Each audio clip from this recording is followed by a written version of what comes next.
Hi everyone, आप सभी को विद्या संग्रह क्लासेस चैनल में स्वागत है। तो आप लोग कैसे हैं? आशा करता हूं कि आप लोग अच्छे होंगे। तो फाइनली आज फिर से आप लोगों के लिए एक और वीडियो लेकर आया हूं, जिसमें मैं आप लोगों को बताने वाला हूं क्लास 12th फिजिक्स के एक और इम्पोर्टेंट टॉपिक, जिसका नाम है विद्युत क्षेत्र की तीव्रता। और इसके स्थायी मात्रक को हम लोग जानने वाले हैं इसमें, और इसके विमीय सूत्र को जानने वाले हैं। तो आप लोग इस वीडियो को पूरा ज़रूर देखें। मैं ये गारंटी लेता हूँ कि अगर आप इस वीडियो को पूरा देखते हैं तो आपको कभी भी इस टॉपिक में कोई प्रॉब्लम नहीं आएगी। इस वीडियो को आप लोग पूरा देखें। तो आप लोगों की कीमती समय को ध्यान में रखते हुए बिना समय की बर्बादी के वीडियो की शुरुआत करते हैं। चलिए हम लोग समझते हैं। सबसे पहले हम लोगों को विद्युत क्षेत्र की तीव्रता को समझने के लिए पहले हम लोगों को विद्युत क्षेत्र समझना पड़ेगा, जिसको हम लोग इंग्लिश में बोलते हैं इलेक्ट्रिक फील्ड। तो इसमें बोला जा रहा है कि आवेश या आवेशों के समुदाय। इसमें बोला जा रहा है कि आवेश या आवेशों के समुदाय के चारों ओर का वह क्षेत्र। तो हम लोग कोई आवेश मान लिए, ये आवेश या आवेशों के समुदाय। आवेशों के समुदाय का मतलब हो गया एक से अधिक आवेश रहेगा, या तो एक आवेश रहेगा या फिर एक से अधिक आवेश रहेगा। यही हो गया आवेश या आवेशों के समुदाय के चारों ओर का वह क्षेत्र, यानी इस आवेश के चारों ओर का वह क्षेत्र जहाँ तक कोई अन्य आवेश ले जाने पर एक बल का अनुभव हो। यानी इसके पास जैसे हम लोग कोई अन्य बल लाएंगे, कोई अन्य आवेश लाएंगे, जैसे प्लस क्यू आवेश अगर लाएंगे तो इसके बीच लग जाएगा प्रतिकर्षण का बल। इसके बीच प्रतिकर्षण का बल लग जाएगा। और अगर यदि माइनस क्यू आवेश लाते हैं तो इसके बीच लग जाएगा आकर्षण का बल। इसके बीच लग जाएगा आकर्षण का बल, क्योंकि आप लोग जानते होंगे कि समान आवेश एक दूसरे को प्रतिकर्षित करता है। मतलब प्लस प्लस एक दूसरे को प्रतिकर्षित करेगा और प्लस माइनस एक दूसरे को आकर्षित करेगा।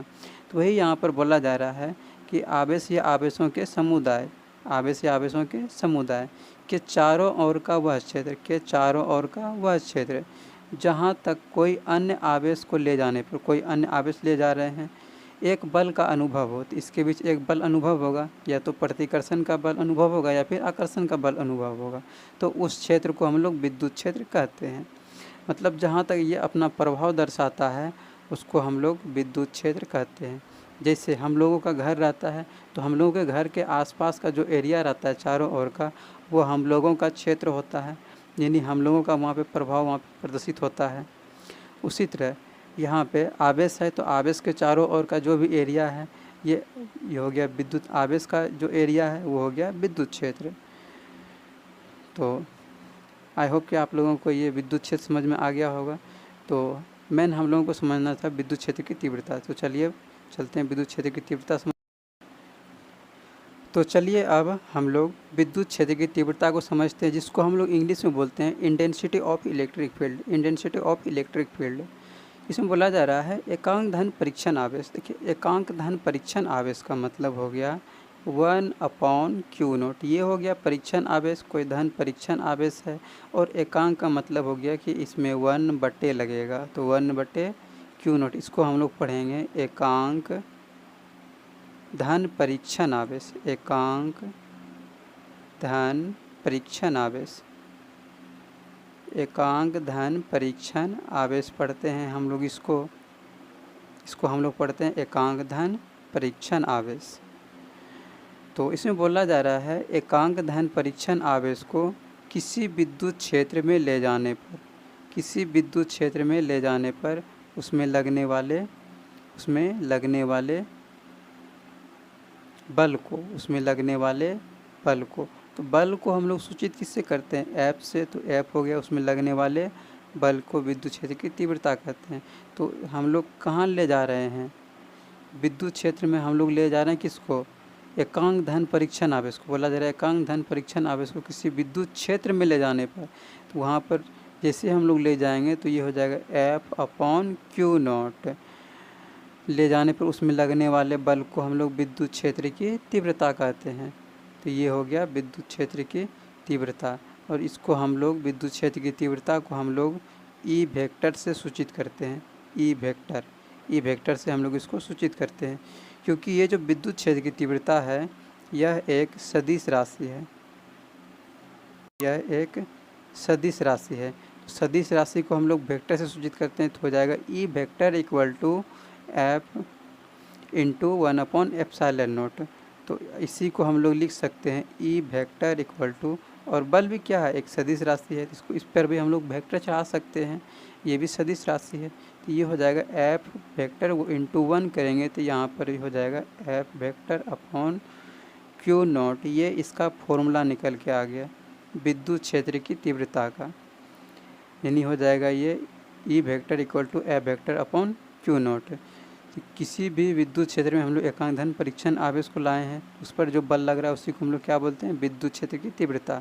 और विद्युत क्षेत्र की तीव्रता को हम लोग ई वेक्टर से सूचित करते हैं।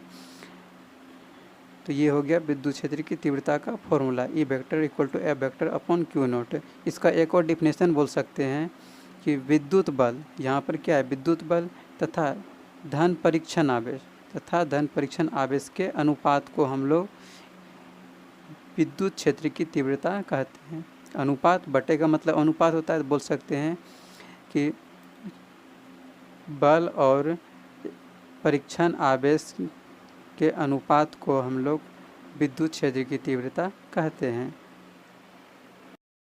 मतलब कि इसको हम लोग दूसरा डिफिनेशन बोल सकते हैं कि विद्युत बल तथा धन परीक्षण आवेश के अनुपात को विद्युत क्षेत्र की तीव्रता कहते हैं, क्योंकि फॉर्मूला होता है E vector upon F vector upon q not, जहाँ पे ये ई वेक्टर क्या है, विद्युत क्षेत्र की तीव्रता, एफ वेक्टर क्या है, बल है, और क्यू नॉट क्या है, यह एक धन परीक्षण आवेश है। तो इसलिए हम लोग बोल सकते हैं बल और विद्युत बल और धन परीक्षण आवेश के अनुपात, बटे का मतलब अनुपात होता है, अनुपात को हम लोग विद्युत क्षेत्र की तीव्रता कहते हैं। तो चलिए अब इसका हम लोग एसआई मात्रक समझते हैं। एसआई मात्रक, तो देखिए ये जो है, पहले ये समझिएगा कि ये विद्युत क्षेत्र की तीव्रता राशि कौन सा था, यह एक सदिश राशि था, यह एक सदिश राशि था, सदिश राशि। तो इसका एसआई मात्रक क्या होता है, एसआई मात्रक अभी हम लोग पहले फॉर्मूला पढ़े हैं, क्या होता है, E vector equal to F vector upon q naught होता है। तो देखिए इसका जैसे हम लोग एसआई मात्रक निकालते हैं तो ये हो जाएगा E vector equal to F vector, F ये क्या है, ये बल है, बल का एसआई मात्रक क्या होता है, न्यूटन, तो यहाँ पे न्यूटन लिख दिए, अपॉन आवेश है, आवेश का एसआई मात्रक क्या होता है, कूलाम होता है, तो ये हो गया न्यूटन प्रति कूलाम, यानी विद्युत क्षेत्र की तीव्रता का एसआई मात्रक क्या हो जाएगा, न्यूटन प्रति कूलाम। या फिर इसको और हम लोग बोल सकते हैं, इसका हम लोग बोल सकते हैं या एन सी इन्वर्स, मतलब ये एन हो गया और सी यहाँ पे नीचे एक पावर है, ऊपर गया तो ये माइनस में हो गया, ये भी हो जाएगा इसका एसआई मात्रक। चलिए इसका विमीय सूत्र निकालते हैं, विमीय सूत्र। तो अभी हम लोग फॉर्मूला क्या पढ़े हैं, E vector equal to F vector upon q naught पढ़े हैं।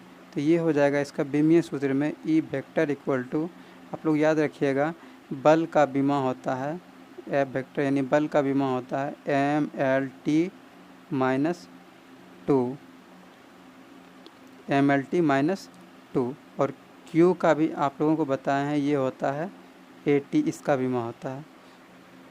तो ये हो जाएगा फॉर्मूला से E vector equal to F vector. तो एफ का बीमा क्या होता है, बीमा जिसको हम लोग विमीय सूत्र या फिर डायमेंशनल फॉर्मूला इंग्लिश में बोलते हैं, तो ये हो जाएगा एम एल टी माइनस 2, बल का बीमा हो गया एम एल टी माइनस 2, बटे आवेश है तो आवेश का बीमा होता है ए टी, तो ये हो गया बट्टे में ए टी। और आप लोगों को पता होगा कि पहले एम लिखा जाता है, फिर एल, फिर टी, फिर ए लिखा जाता है विमीय सूत्र में। तो इसको अरेंज कर लेते हैं, तो ये हो जाएगा ई वेक्टर इक्वल टू, इसका विमीय सूत्र हो जाएगा, पहले क्या लिखाता है एम, पहले एम लिखाता है तो एम लिख दिए, उसके बाद क्या लिखाता है एल लिखाता है, तो एल यहाँ पे एम पहले एक था, एक दे दिए, एल एक था, एल भी एक दे दिए, उसके बाद लिखाता है क्या टी। तो टी पर देखिएगा पहले यहाँ पे माइनस में 2 पावर है और एक यहाँ पर ये प्लस में पावर है, जैसे ये टी ऊपर भेजेंगे तो ये भी माइनस में हो जाएगा, तो माइनस में 2 और यहाँ पर एक और जुटेगा माइनस में 1, यानी माइनस में 3 हो जाएगा, टी माइनस 3। उसके बाद ए लिखाएगा, ए यहाँ पे नीचे प्लस में 1 है, ऊपर जाएगा माइनस में हो जाएगा, यानी ए माइनस 1, ये इसका बेमियाँ सूत्र निकल गया। तो आई होप कि आप लोगों को ये टॉपिक आसानी से समझ में आ गया होगा। तो आज के लिए इतना ही रहने देते हैं। अगले वीडियो में आप लोगों के लिए एक और कोई इम्पोर्टेंट टॉपिक लेकर के आएंगे। सो आज के लिए इतना ही रहने देते हैं। वीडियो को पूरा देखने के लिए धन्यवाद।